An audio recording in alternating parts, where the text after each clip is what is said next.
Hey, what's up, guys, and welcome back to Lazy Couch Thoughts. Today's Lazy Couch Thought of the day is Kevin Cash should have left in Blake Snell, not only for baseball reasons, but also analytically.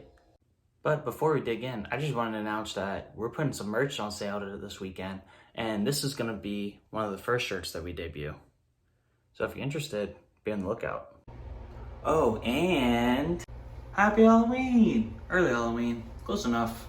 So, just in case you live under a rock, during the 2020 World Series, Game 6, the Rays were up 1-0, trailing the series 3-2. Blake Snell, the 2018 Cy Young Award winner, was dominating that game. But after he gave up a one-out single to Austin Barnes, the manager Kevin Cash removed him. Now, since this happened, pretty much everyone who's anyone has started complaining about, oh, analytics have just ruined the game. We have to stop listening to calculators. We have to stop listening to computers. Well, analytics is what got the Rays to that point. Also, analytics is the reason why the Dodgers got to that point as well. Because whenever Kevin Cash removed Blake Snell, he put in pitcher Nick Anderson.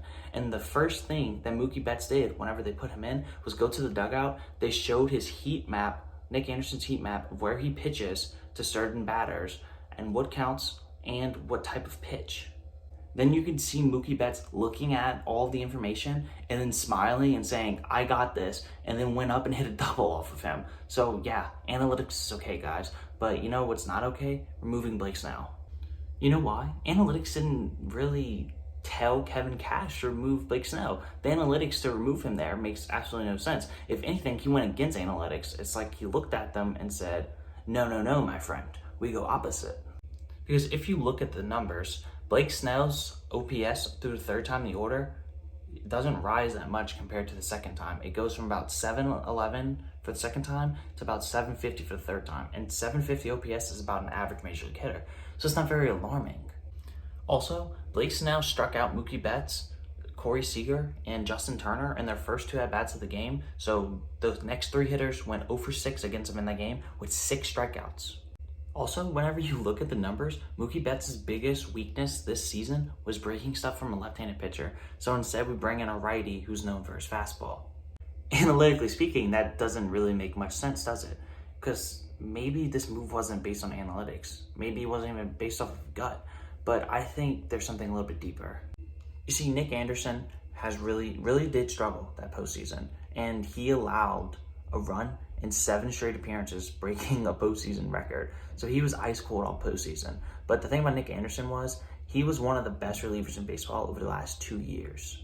And if you watch that game, the game felt like a game that the Rays would have to win 1-0. And when Mookie Betts came up as a go-ahead run, I think Kevin Cash kind of said, I'm not letting Mookie Betts beat me. I'm going to put in my best option. I'm going to go with my best guy, regardless of the analytics, regardless of how the game's going, regardless of how Nick Anderson has pitched up to that point. He said, I want to go with my best. I want their best to beat my best. And you know, honestly, if he viewed that as the highest leverage spot in the point of the game, and the Rays are facing elimination, so he wants to go with his best guy against their best guy, you know, I don't have as much of a problem with it.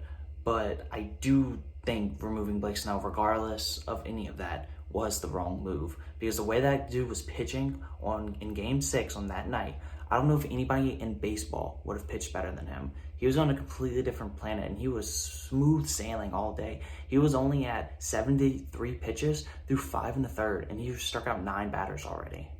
So honestly, it didn't really feel like an analytic move, and it really didn't feel like a gut move either, because everybody's gut in that situation, in hindsight and during the time, all was like, no, you got to keep Blake Snell in. So I guess if I had to put something on it, I think Kevin Cash said, regardless of everything going on, this is their best, I'm putting in my best, and let's see what rolls.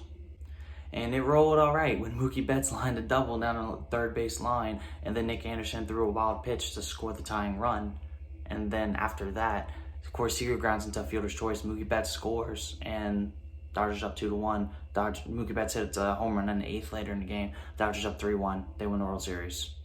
Also, I think he went with the wrong arm in that situation. Like, if you're going to do that, if you want to put in somebody to just not let Mookie Betts see the same pitcher for the third time, and that you want to put in somebody to go against Mookie Betts, I think Castillo is the option in that situation, based on the way that Nick Anderson has pitched in the postseason, and based on the way Castillo has pitched in the postseason.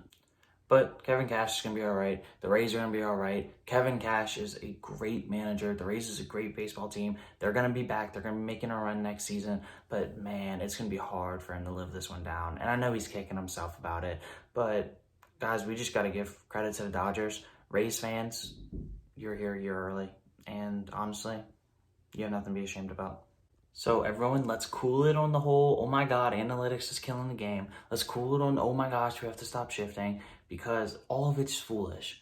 Analytics has improved the game of baseball a lot, and all it's done was help let the game be better played and more efficient. So let's just enjoy the game and give credit to the other teams when something happens. But managerial mistakes has happened since the beginning of baseball, and it will continue to happen to the end. That had nothing to do with analytics. That just had to do with the wrong call in the wrong moment. And that does it for today's Lazy Couch Thoughts. As always, like and subscribe for more content just like this. See you guys next week. To infinity and beyond!